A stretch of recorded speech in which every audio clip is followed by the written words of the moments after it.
Hi guys, this episode was shot at the incredible Rev 17 conference where they are raising funds to get a huge piece of property to house trafficked children. There is no more worthy cause than to save these children. Please click on the QR code and donate to Rev 17. So how's it going? Good. Good. Why don't you do a quick little introduction on who you are and what you're doing at this wonderful festival here? Okay. My name is Michelle Peterson, and I'm from Illinois, and we have the very first grooming conviction in the United States. Wow. So unfortunately, my son was the victim of a grooming incident with a male coach and teacher at our high school back in 2010. Wow. So it took us 3 years to get this guy convicted, but we finally did it. What was he doing? Tell me what you mean when you say grooming. So I'll back up a little bit. I'm a physical therapist, but I was actually also coaching softball at the same high school where this guy was coaching baseball. And I was a healthcare provider in his home with a family member. And so he knew me as a healthcare provider, as a colleague, and then also as a parent. Wow. And in October of 2010, I overheard a conversation. My son was on the phone late at night on a Sunday, and he sounded angry and annoyed, and he said, "I don't know how often do you want me to call you? You know that I'm busy. I'm Your working." son sounded angry? Yes. Okay. And he said, "I'm working 2 jobs, and then I hear him say, as I'm walking past his room, he says, "Well, I'll just meet you in your classroom tomorrow and pick up those paintballs." Paintballs. What? So I opened the door. I'm like, "Who are you talking to?" Because I thought he had a new girlfriend, right? Who was just bothering him, and he was annoyed. And so he told me who he was talking to. I said, "You need to hang up the phone." I said, "It's completely inappropriate that he's calling you this late at night." And then I went down to the computer, looked up the phone number that he was just talking to, and then I saw thousands of text messages between the 2 of them. Oh, wow. So just the phone numbers back and forth, just the cell phone bill. But it went back to April of 2010 all the way through October. And I printed off a few weeks worth, and it was about a 1/4 of an inch thick with just a few weeks worth. Wow. And I checked my son's phone all the time. He was 15, he turned 16 in that time frame. And I would take his phone intermittently throughout the week and just check his text messages, his emails, his apps, whatever. Never saw one of over 6,000 messages between the 2. Wow. And I took the papers to the principal the next day, and I said, "I think we have a problem."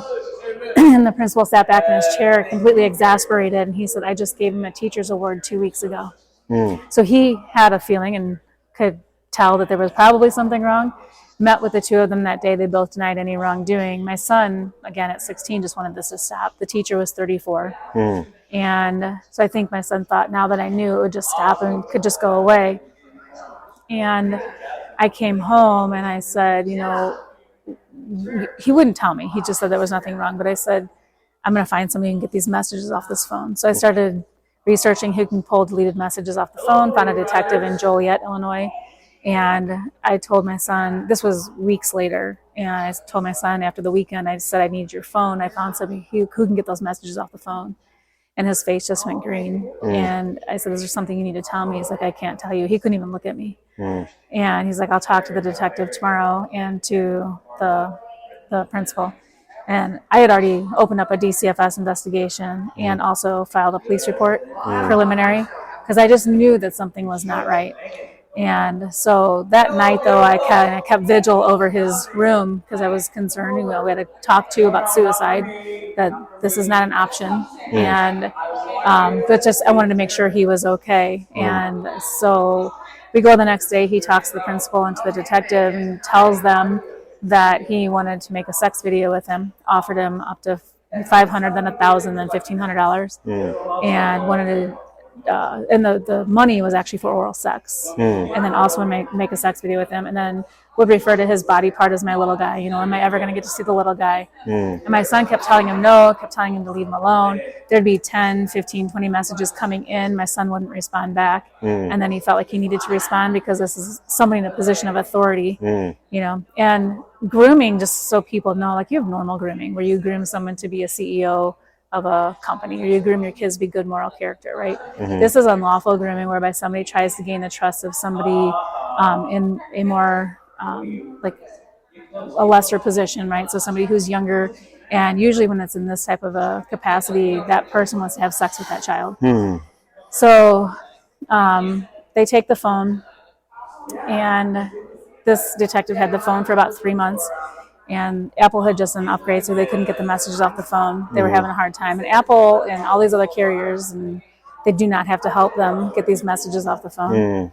And then they took the phone down to the Illinois State Police, and they had the phone then for another few months. So by the time we got the messages back, it was probably about 8 months later. But we weren't going to get the messages back until I actually met with a friend of mine who, her husband was a Secret Service agent. And they got me connected with another Secret Service agent who was on a pedophile task force. And I told him my story. He's like, they just want you to go away. This isn't enough for just one kid. And I'm like, but it's my kid. And so he's like, I'm going to give you 2 business cards. You keep one for yourself. You give one to the state's attorney. You tell them if they don't have the messages off that phone in the next 7 days, you're going to turn it over to the feds. He's like, I'll have them off of there in 15 minutes.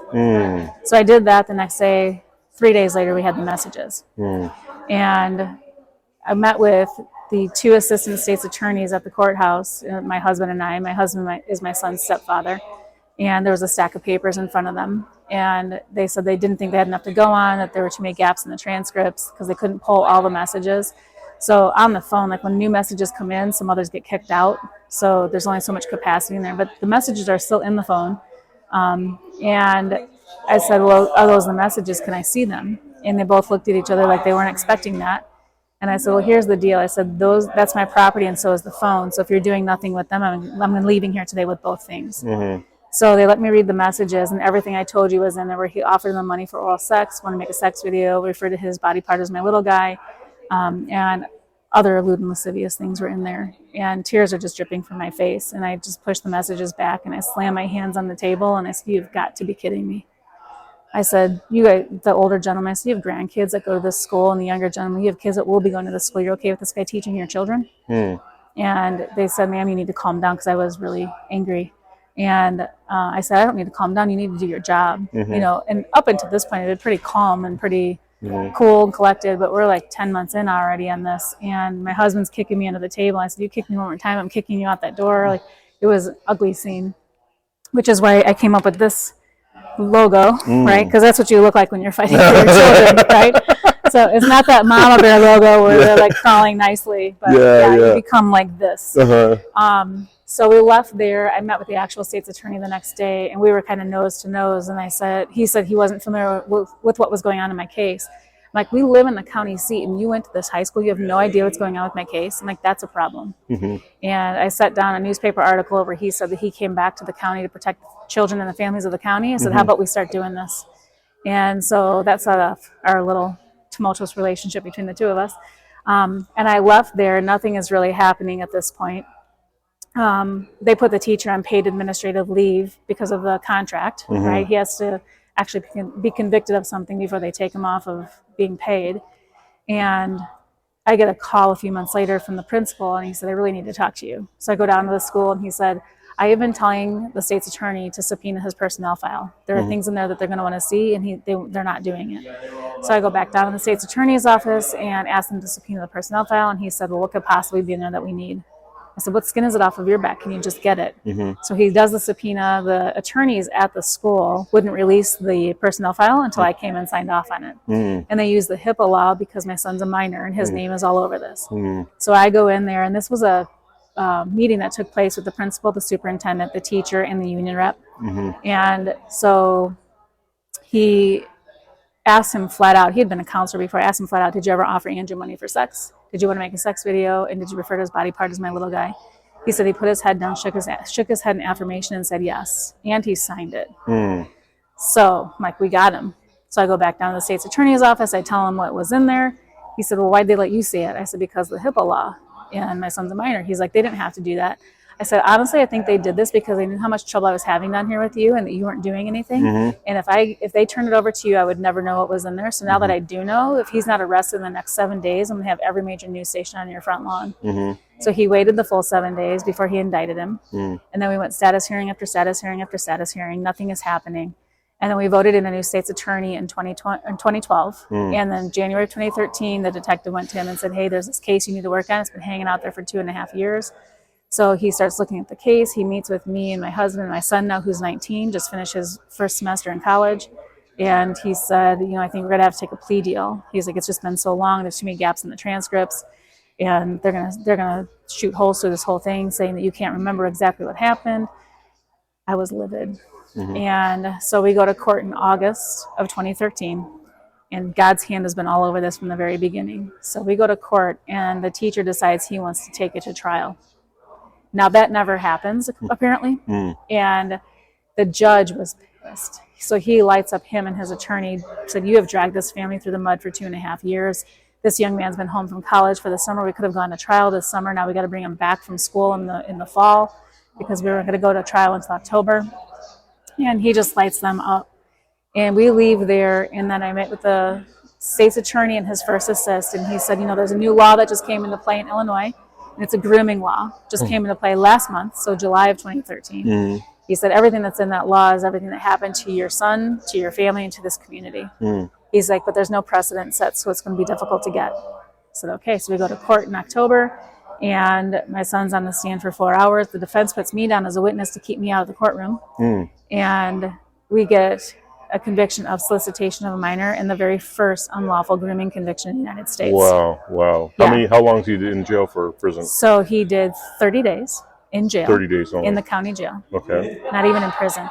So he was sentenced to 120, had to serve the first 60, and then would only serve the other 60 if he violated probation. Wow. He paid a $2,700 fine. He had to register as a sex offender, but for only 10 years. So as of last May, he is no longer on the sex offender registry.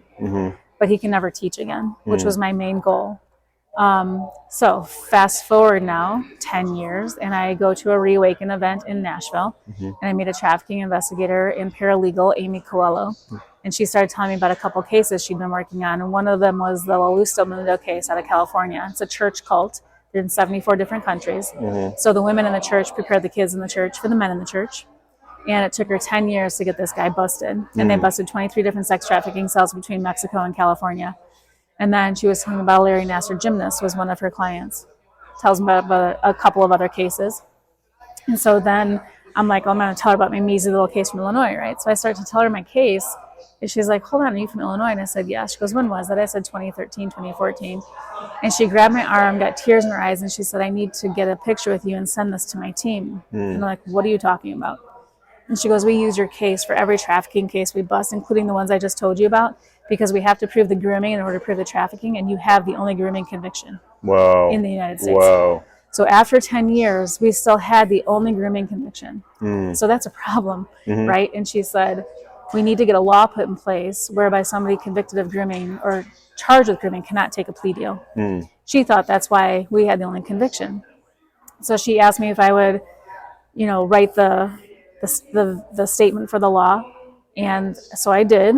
And then I said, so if you're using this for all of your cases, and she goes, no, everybody in the United States is using this for their cases because there is no other case. And I said, so if that's true, could they have used this for the Ghislaine Maxwell, Jeffrey Epstein trials? And she said, I'd have to look at the case file. She goes, but they would have nothing else to use. They would have had to have used your case. So just even think that we had a hand in that is just unbelievable.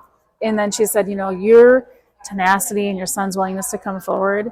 She says, you guys have saved thousands of lives. And the weight of that was so overwhelming. Like, we were both crying, of course. And you just don't think like the worst time in your life could ever be used for something good, but that's how God works, right? Like, he turns turns ashes into beauty, right? So you get beauty from ashes. And so anyway, I had become very acquainted with General Flynn, told him my story. He introduced me to Mary Flynn O'Neill, his sister, who is the CEO of America's Future. She then introduces me to a paralegal out of Florida, has her start looking into the criminal code in Florida to amend their grooming law. Soon found out that there was no grooming law in Florida. And we then started looking at every other state, no grooming law anywhere except for Illinois. So now I've made it my personal mission to get a grooming law put in place in all 50 states. And we were successful in Florida last spring. So Florida, Iowa, Arizona, Georgia, Montana as of 2 months ago, and Louisiana as of 2 weeks ago. So Louisiana was actually by two guys that came forward who'd been groomed and molested by a couple of priests. And so they pushed through the grooming law, but they had these other laws to go by, right? So that's what we're hoping, is that this will eventually have a life of its own, so that these other states see that these states have put laws in place against grooming. So if we can stop them before they actually defile these kids, that's the whole goal of this, And just know that just because this guy didn't touch my kid. I mean, my son's been hugely affected by this, and Psychologically, just psychologically. I mean, that must be horrible. Like Right. to feel like a person of authority Yep. is solicit. I mean, that is just absolutely disgusting. Right. And, one of the things when we file a DCFS report, my son, initially said that nothing happened, and he didn't want him to lose his job. He felt bad for him, right? Because this guy had groomed him and made him feel bad for him. Mm-hmm. So that's part of the deal too, is he's got to get over that issue that he didn't cause this, that teacher did. Mm-hmm, mm-hmm. And so we've been working on that. He just turned 31 3 weeks ago, and he said that he never would have told me had I not overheard that conversation. Really? He just wanted it to stop. Mm. But then he said he didn't want to come forward. I said, okay. I said, but what about the 3 boys across the street and the 4 that live down the street? What if something happens to one of them? Mm. How do you face their parents knowing that you could have done something about it? Mm. And so he came down the next morning after sleeping on it, and he said, I'm not doing it for you, and I'm doing it for me. I'm doing it for the family across the street and the family down the street. I said, okay.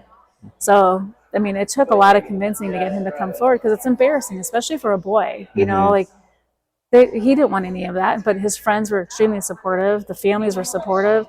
The school was supportive. The school, they did everything right by us, every single thing. And you don't hear about that all the time either. You hear about these schools wanting to cover it up and moving the teacher along and just getting them somewhere else. Yeah, I was surprised actually that the principal seemed like from the start, like he was very forthcoming. He was amazing. Yeah. Absolutely amazing. I mean, he even said at one point, he goes, I have a couple other kids that I could think about that could have possibly been victims, this guy had bought a computer for one of them, and so those sorts of things. Yeah, but he was the linchpin in this whole thing. The school was. So, and then I ended up finding out another victim, and he was concerned about coming forward. He was about 4 years older than my son, but I think he was afraid it was going to hurt his career. Same guy? Same teacher? Same teacher. Wow. Yep. And so when I talked to him, I said, well, your secret's safe with me unless this guy walks. I said, but my son's sitting out there by himself, and this guy did the same thing to you. So if you could come forward, that would be fantastic. I said, the only way I see this hurting your career is if you do nothing and people find out. Yeah. So he picked up the phone right there and called the detective, and he ended up testifying as well. Wow. So, yeah, between him and the school, they were, like I said, probably the linchpin in the whole thing. What's up with the really short sentence, though? I mean, did that upset you? Oh, yeah. So it's a class 4 felony right now, or a class D felony. So they're very minimal prison sentence. And so what we're trying to do is we're trying to amend the current grooming law in Illinois, which would be known as Andrew's Law. And it would actually make it so that somebody who is convicted of grooming would have a lifelong sex offender registry. Yeah. And increase the sex offender registration to include places of businesses that are privately owned, such as Chuck E. Cheese, Dave & Buster's. It doesn't include those places currently. So those places didn't exist when this law was written. So we're trying to put that on there as well. And then also we would like to make it a Class B felony. So it'd be 5 to 25. Montana put through the harshest grooming law. And that just happened, like I said, about 2 months ago. So my cousin lives in Montana. She heard one of my podcasts, and she was in the Navy at the time when this happened with me and my son and our family. So she had no idea. She listened to a podcast, and she bought her daughter a Bark phone, which I promote on my website. So Bark actually has an app or a phone or a watch, and you can get all the messages going in and out of your kid's phone on your phone, or just certain keywords. It has a constant GPS on it. So she buys one for her 13-year-old daughter. And within a few months, she's getting messages that somebody is messaging her on Snapchat. Turns out it was somebody in Iowa, but we didn't know that at the time. So I said, take it to your local police station. They pretty much just told her she needed to be a better parent. So I said, take it to your local sheriff. She did that. Same response. I said, take it to your local FBI. Now, this guy had been trained by ICAC, which is Internet Crimes Against Children. He takes the phone. They start researching it. They find out it's somebody in Iowa. And I told her, I said, go get the Chromebook from your school, too, because they had just finished school. I said, get it before they wipe it. See if he's messaging her on there, too. Sure enough, he was. And so she then, her boyfriend, has a cousin who is a state rep. I said, you need to get a hold of her and see if she'll sponsor the grooming bill in Montana. So she gets a hold of her. She's not on the right committee. she's a Democrat, turns it over to the aisle to a Republican who is in the correct committee, and it passed both the House and the Senate unanimously in Montana. Wow. And their grooming law needs to be model legislation throughout the entire country. So somebody who is 18 years of age or older grooming a 12-year age or younger, 100 years in prison, no chance of parole. How long? 100 years in prison. Beautiful. No chance of parole for the first 25. Yeah. And if they get out at the 25-year mark, Now, it's funny life. because the question in my head the whole time as you're talking, it's like I keep hearing my voice in my head going, okay, mandatory minimum, 10, 15 years. I love that you said 100 years. 100 years. Beautiful. And no chance of parole for 25. If they get out at that 25-year mark, it's a lifelong satellite surveillance. Mm-hmm. And if it's a kid that is 18 years of age or older, grooming is 16-year or younger, it's 4 to 100 years. Mm-hmm. Same thing applies, lifelong satellite surveillance when they get out. So Montana's law needs to be model legislation throughout the entire country. Mm-hmm. But what we're going to find is that people are going to be weary of charging them with grooming, right? Because 100 years. We're trying to stop them from having sex with children. Yeah, yeah. They need to hold these people. Which should be tantamount to a murder conviction. Yes, yes. Because you're ruining a child's self-confidence. You're basically destroying a life. Mm-hmm. Lifetime of therapy unless they figure it out, and Correct. It's like a spiritual death that they're doing. Right. And Idaho, Tennessee, and Florida all have the death penalty if a child is raped under the age of 13. Mm. Why 13? I don't know. They can't vote until they're 18. They can't buy cigarettes until they're 18. They're still children at 17. Yeah. So if it's 17 or younger, it should be the death penalty if they rape that child. Yeah. So, and there's Romeo and Juliet clauses in play, right? Mm-hmm. So if a mom gets mad because they don't like the kid that their daughter's dating, mm-hmm. and he turns 18 and she's 17, different story, right? So there's all these caveats to this. So it's not like you're going to be absolutely convicted if you're doing this stuff. Mm-hmm. There are provisions in place. But when you have somebody texting something as blatant as this guy was texting to my son, he should have a prison sentence that is equal to what he wanted to do to my kid, right? Mm-hmm. I mean, we're 16 years after this, and my son is still struggling intermittently with this, mm-hmm. right? And when I started talking about this again, it was triggering for him. Mm. So people just need to understand that this is what happens. This is a spiritual battle, and these people need to go down. They are wicked. This is funding everything they do. It funds the election fraud. It funds the medical fraud. It funds all of it. It's a, $300+ billion a year industry. It's far surpassing the arms race, and it's bypassing the drug trade. Mm-hmm. This is how they fund everything. You can sell a drug once. You can sell a kid 10 to 15 times a day. And then once you're done using their body for that, then you can organ harvest them, right? So they're making all kinds of money off of one child. And then people are like, well, aren't these kids missing somewhere? But here's the thing that people don't think about. They take a 12-year-old girl and they impregnate her as many times as they can until she's 30. Nobody's looking for those kids. They don't even exist in the system, right? And Epstein Island, that's how they control all of our politicians. That's how they control the world leaders. They record them and video them, and then they got them. Mm-hmm. And so they're controlling everything they do. Mm-hmm. That's how this all works. And people want to keep their head in the sand and not think this is a real thing. But it all starts with grooming. All of it starts with grooming. Mm-hmm. Even when they bring these kids across the border, they groom the parents to tell them to let them have their children. So they groom them, give them $500, take their kids across the border, and they never see their kids again. They're trafficking their kids all along the way. And then once they get here. Yeah. Wow. Wow. But what I really need is any of your viewers who have a rep or a senator they know personally, they could text and tell them about the grooming bill. Mm-hmm. In any of those other states that we have not put a grooming law in, we need this bill sponsored by a rep and a senator in the state.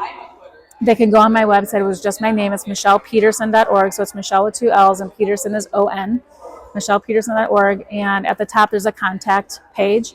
They can go on there and email me, and it goes directly to me, and I will get a hold of them, and we will get this law put in place in their state. And I will come and testify if I have to. I'll do whatever I need to. We'll help them write the bill. At the top, there's a tab that says Andrew's Law. All of the laws are written there. Our conviction is in there, so they can see everything firsthand. They can pull anything off of there that they need. Wow. Amazing work you're doing, Michelle. This is very powerful interview. Is there anything we haven't talked about that's worth discussing?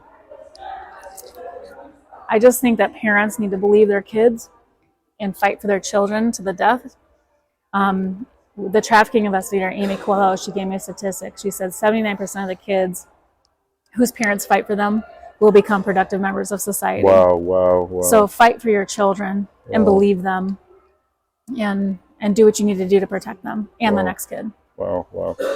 Michelle, thank you so much for joining us for this episode. For the viewers out there, make sure you check out AmericaHappens.com for all of our latest episodes, and I will see you all on the next episode. Thank you.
Everything I've got, pushing for that first place.